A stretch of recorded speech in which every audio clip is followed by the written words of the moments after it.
Hey, we're back here at the Hotel Utah. This place is a longtime staple in San Francisco, off of 4th and Bryant, not far from the baseball stadium. And we got a great bill tonight. We got the Eyesores, Mannequin Planet, Durango Dogs, and Punk Rock Time Machine. And right before me is the drummer of the Eyesores and a band called Skeleton Crew, right? And so you played this venue before, right? Yeah, I actually haven't played this venue in 2001 was the last time I played it with a band I was in like 20 something years ago. What was that band? It was called Fontaine's Muse, actually. I met Galaxy Chamber through them from us doing shows together. They're still together. You know, there were some. It's a husband and wife lineup. They're living in LA and they've had much success out there. I remember Galaxy Chamber. Yeah. So anything people can see on that other band you were in 20-some years ago? Yeah, this is a business card. There's the QR code if you want to scan it and look right at on. You can find us on Bandcamp. This is for Skeleton Crew. This is for Skeleton. Right on. So what gigs have you played that highlight the year for you with Skeleton Crew? Well, let's see here. Let's see. We played the quarter note a bunch of times. Yeah. That's in Sunnyvale. Yep. I'd say our biggest gig was probably playing Pirates of Emerson at the Alameda Fair. Oh, nice. How did that go? That must have been pretty awesome. That was successful. All these young kids were like coming out there. They're totally into old school. Where does that happen at? The Alameda Fairgrounds. Alameda Fairgrounds? Yeah. Okay, cool. Right on. And they have it every Halloween. Cool.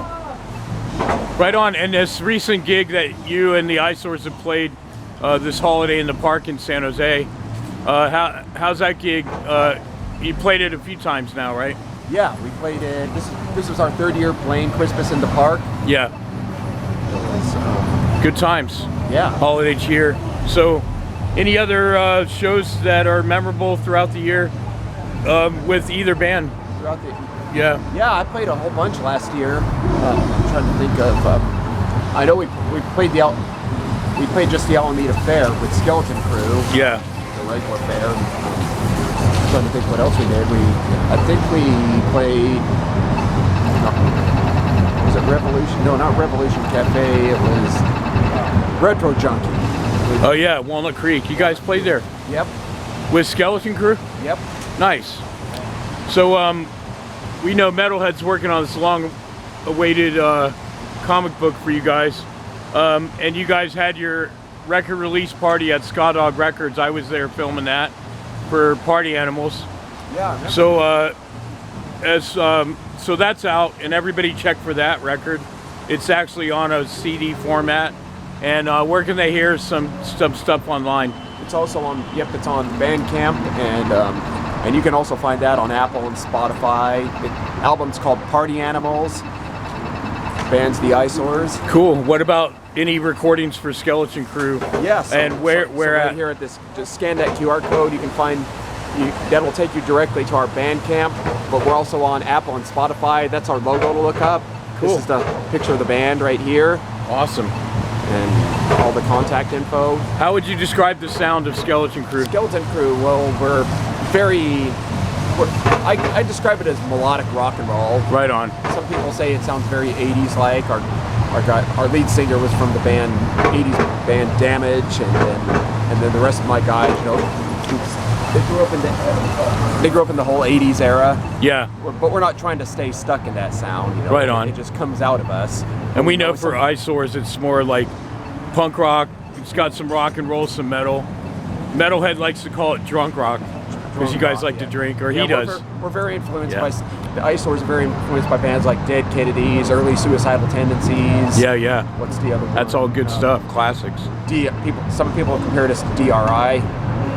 Right on, man. Well, being a long-time drummer, and I always ask people about their influences, and who would you say are top 5 drummers for you? Oh, that's easy. We can maybe even go to 10 with you, I'm sure. Okay, let's see. Start out with the basics. John Bonham.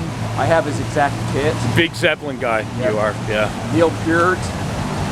Rush, the mighty Rush. Rest in peace, Neil. Oh, yeah. Keith Moon. Right on. Bill Ward. Bill Ward, Sabbath, The Who. the one I've always been subconsciously influenced by is Gil Moore of the band Triumph. If anybody remembers. Oh yeah, Triumph. We love Rick Emmett and Gilmore, and dude, they're awesome. They're actually going to be doing something coming up. They're making a comeback. Yeah. Another one I'm influenced. Gilmore. Dave Lombardo's an influence of mine.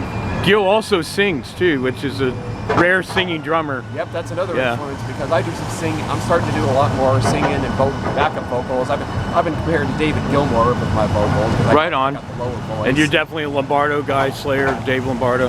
Yep. Yeah. Cool, man. Who else? There's also Jason Bonham. I'm also a fan of his. Carl Palmer of Emerson, Lake and Palmer.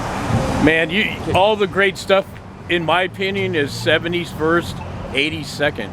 Yep. And maybe just a little bit of the 90s, but it's really all about the 70s and the 80s, bro. For the best music, TV, and film, in my opinion. Yep. Nico McBrain from Iron Maiden. That's one of my. That's one who comes out in me. Right on. Also, Scott Rockenfeld of Queensryche was always a favorite. Oh man, The Warning and Rage for Order are my favorite albums, man. Scott was like, and the EP, dude, right? Wow. The EP is probably my favorite. Yeah. That one actually, to me, that one dominates. How about the song Blinded? Blinded. Or Knight Rider. That I know, right? Oh my God. It's good to meet another Queensryche fan because I feel personally after Operation, maybe just a little bit of Empire, dude, they sold out and ate shit from that point on. But the EP, The Warning, Rage for Order is my favorite, and Operation are just like some of the greatest music ever created, man. Scott Rockenfeld. It's too bad he's not in the band now. He got Casey in the band from Camelot. It's not even the same band Scott's not even. It's only Eddie Jackson and Michael Wilton now. So. What about Jeff Tate? It's like not really the same anyway. Because I mean, who else has a voice like Jeff Tate? Todd Latour. He's ex-singer Crimson Glory and now Queensryche, but Crimson Glory, he'll never be the original, right? Crimson Glory. But interesting you bring him up because Greg, our singer of Skeleton Crew, his old band Damage used to do shows with Crimson Glory. Yeah, there's actually an interview where Crimson Glory came up. Wow. Hometown boys from Florida, Crimson Glory. They remember Greg from the days of doing shows. If I meet them, I'll definitely bring that up. Yeah, Damage for his old band. Right on, man. Well, anything I may have missed, what do you got coming up for Eyesores and Skeleton Crew for 2026? So far we don't have any. We just played our final show of the year at Woodham's Lounge for New Year's. Where was that at? Woodham's Lounge in Santa Clara. Okay. And you guys just rocked Pacifica at Winter's Tavern with Durango Dogs and some other bands. Yep, actually both the Eyesores and Skeleton Crew played with Durango Dogs there last year. Very cool, man. And you're doing double duty, man. One band's not enough for this guy. Nope. I was in 4 for a while. I've kind of sized it down to 2. Wow. I admire your work ethic, man. You and Metalhead just are road dogs. You live for it, you eat it, you breathe it, you smoke it, man. And I love you for that, brother. You're, we're cut from the same cloth, man. We just got to get our music and our art out there. Cameron, thanks again for being on Entertainment Getaway TV. You can also see an interview with him and Martin Metalhead on the channel already. When we both played a show, Mannequin Planet of the Eyesores at Quarter Note in Sunnyvale. So check for that interview. I want to get Cam here for a solo interview just to feature him because what a great drummer. He lives for music. He's definitely a metal rock and roll brother to me and many others in the scene, and we got to shine a spotlight on our folks, man. Thank you for your time, bro. Thank you.